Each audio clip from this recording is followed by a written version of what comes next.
doctor Alejandro Macías. Él es infectólogo, catedrático de la Universidad de Guanajuato, investigador nacional de nivel 3, el más alto nivel en la consideración de la excelencia en la investigación. Fue excomisionado de la influenza AH1N1, ¿se acuerda? En el año 2009.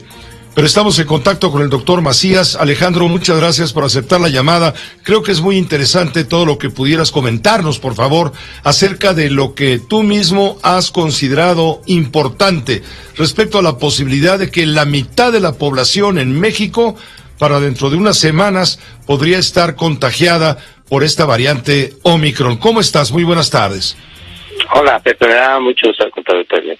Sí, es muy importante entender que esta enfermedad, si bien suele ser leve, va a infectar a un gran número de personas.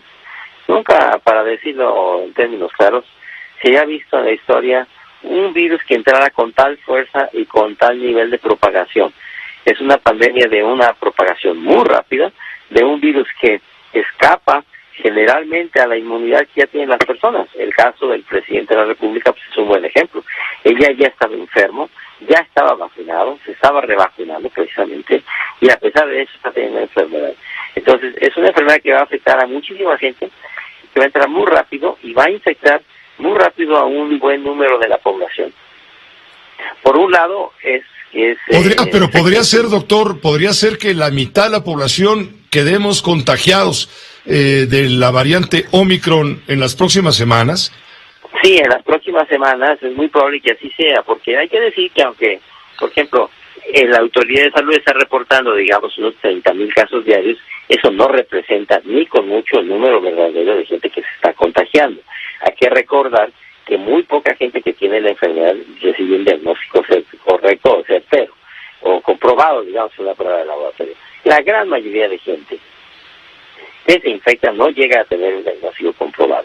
México ha reportado, por ejemplo, 4 millones de casos, pero ya podemos decir que hay por lo menos ya infectados en la pandemia unos 80 millones de mexicanos. Entonces, para cada caso que pueden reportar un caso confirmado, hay por lo menos 20 o 30 que no están confirmados. Así que multipliquemos y vamos a ver que el número de gente que se va a hacer infectando es muy, muy alto. Dicho de otra manera, Alejandro Macías, si está hablando el sector salud federal de 33,626 contagios solamente en las últimas 24 horas, ¿tú multiplicarías esa cifra por cuánto? Por 20 o 30, eso significaría que tendríamos cerca de 1 millón de infectados todos los días, ¿eh? Y eso multiplicado por los días que deban seguir, vas a ver que una buena parte de la población se va a estar infectando en las siguientes semanas.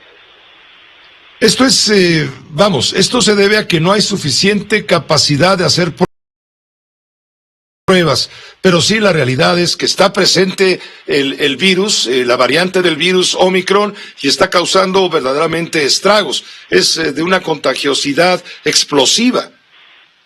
Sí, nunca se había visto en la historia del mundo algo así. Es el virus más infeccioso, o que se ha infectado no solo con una alta tasa de R0, que se llama el número reproductivo, sino la rapidez con que lo está ¿Dirías que es el virus más contagioso en toda la historia de la humanidad desde que se tiene contacto con todo esto? Sí, en lo que sabemos, sí, así es. Es el virus más contagioso al que nos hemos enfrentado en la historia del mundo, sin duda. Ahora, no hay que dejar de decir que, en efecto, la mayoría de los casos van a ser leves, particularmente en la gente que ya se había infectado antes o que ya había recibido una vacuna. Pero sí debe decirse también que si se van a infectar decenas de millones de personas, aún es posible y es muy probable que ocurra saturación de servicios de salud, alteraciones graves a la actividad económica y, lo que sería más importante, colapso de algunas instituciones en su nivel de atención, que incluyeran servicios de urgencias e inclusive algunas terapias intensivas. Eso no podemos darlo por descartado. Es decir, hay peligro de colapso hospitalario para la atención de contagios, a pesar de que la variante no es tan nociva para la salud, es peligrosa y no podemos descartar, no podemos pensar que es algo muy leve, nada más.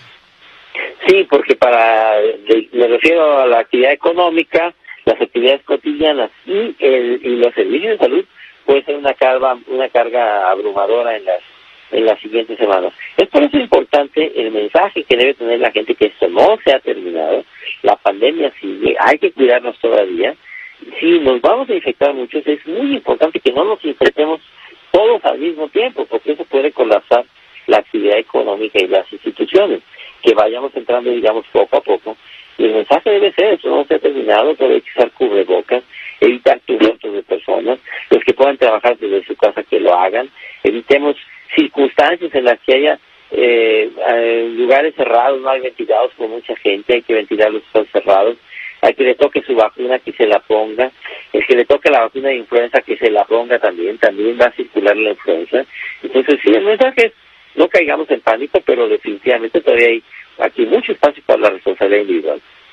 Respecto a la efectividad del cubrebocas, porque son armas que tenemos los ciudadanos para protegernos, además del lavado constante de manos con agua y jabón, la desinfección con los geles antibacteriales, guardar la sana distancia. Respecto a los cubrebocas, estaba viendo un cuadro en donde se explica que, por ejemplo, los cubrebocas de tela, de algodón, de poliéster, de licra, de nylon, que son muy bonitos y están muy bien diseñados y los venden hasta en las boutiques más caras de Polanco y de los centros comerciales de primera en toda la República Mexicana. Esas tengo entendido que no sirven, no protegen más allá de un 40% a las bacterias, en fin, no protegen contra la variante Omicron, si acaso un 2%. ¿Cuáles son los cubrebocas que tú recomendarías para ser utilizados? ¿El KN95 y el N95 sobre todo?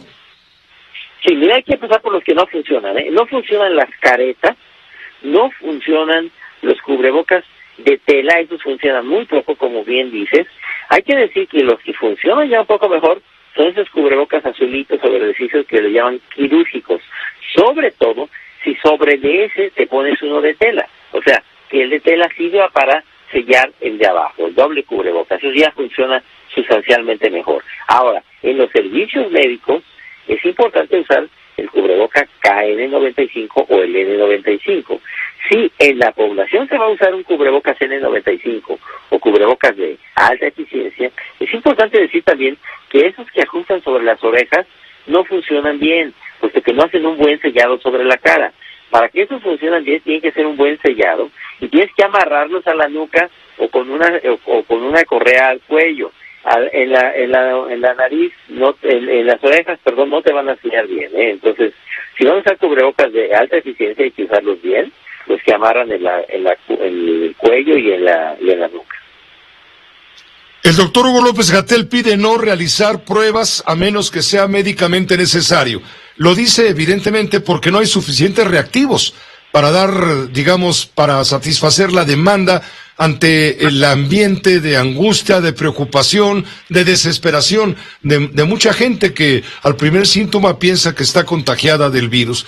¿Qué dices al respecto? ¿Tiene razón Hugo López-Gatell al decir, pues si te sientes mal, date por contagiado y mejor quédate en casa y ya no andes saturando los centros de medición de contagios? Yo creo que el mensaje tiene que ser, Pepe, a ver, si tienes acceso a una prueba, háztela.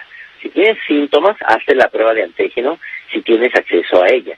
Si fuiste contacto de una persona enferma y tienes acceso a una prueba de PCR unos días después, háztela. Ahora, no tienes acceso a la prueba o no puedes acceder a la prueba, si tienes molestia, considérate contagiado y en este momento prácticamente cualquier enfermedad respiratoria debe ser correspondiente con muy alta probabilidad a COVID-19.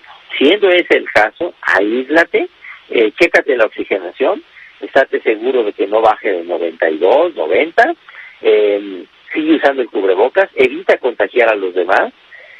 Creo que el mensaje sigue siendo el mismo, si puedes, hazla, pero si no, considérate en efecto que lo más probable es que estés contagiado, atiéndete tempranamente, evita caer en hipoxia. En caso de que caigas en hipoxia, avisa para que te den una atención temprana. ¿De alguna manera el Omicron se convierte en una vacuna? Es una pregunta que he leído por varias partes, es decir, es un tema que se ha comentado por varias partes, sobre todo en redes sociales, a donde mucha gente tenemos acceso. ¿Tú darías crédito al hecho de que si ya te dio el contagio por Omicron, automáticamente estás teniendo la generación de anticuerpos y a la larga vas a salir beneficiado?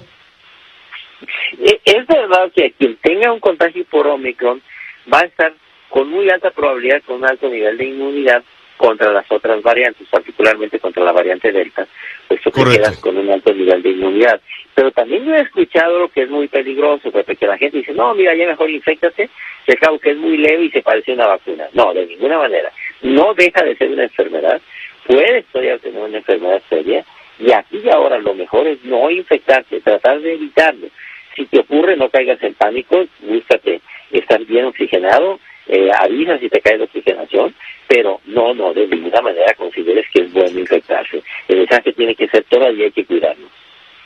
¿Para cuándo, doctor Alejandro Macías, estimas pues que la mitad de la población en México vamos a estar contagiados? ¿Lo repites, por favor?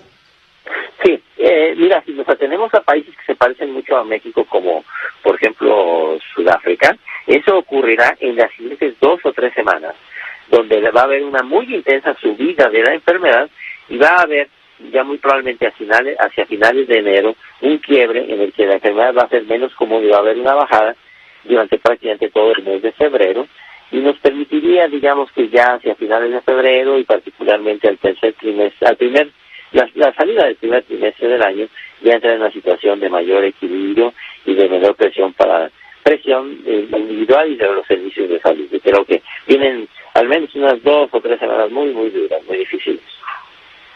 2 o 3 semanas en los que tenemos que estar sumamente cautos, atendiendo, ocupados, más que preocupados. Finalmente, y no te quito más el tiempo, doctor Alejandro Macías, si tú tuvieras necesidad de mandar a tus hijos o nietos a la escuela, ¿lo harías? Te está pidiendo la autoridad que regresen a clases presenciales. Lo ha dicho, por ejemplo, la jefa de gobierno de la Ciudad de México. Como padre de familia, como abuelo, en fin, ¿tú mandarías a tus hijos a la escuela presencial, como dice la autoridad, o te reservarías? Yo creo que eso depende de las capacidades de las escuelas. Si la escuela tiene capacidad de dar una educación en línea, yo creo que sin duda todavía unas 2 semanas lo mejor es evitar ir a actividades presenciales. Las escuelas que no tengan esa capacidad tienen que tener la capacidad de ventilar las áreas, no pueden obligar a la gente a que vaya, tienen que atender a la gente que se enferma si no pueden ir, y deben reducir el aforo. Insisto, si tienes en este momento la capacidad de educarte desde tu casa en línea, yo creo que es lo preferible, al menos las siguientes 2 semanas. Doctor Alejandro Macías, estamos muy agradecidos con tus comentarios, tu análisis y tu información compartida con la audiencia de Grupo Fórmula también. Gracias, Pepe, que estén bien, cuídense, buenas tardes. Esta fue una producción de Grupo Fórmula. Encuentra más contenido como este en radioformula.mx.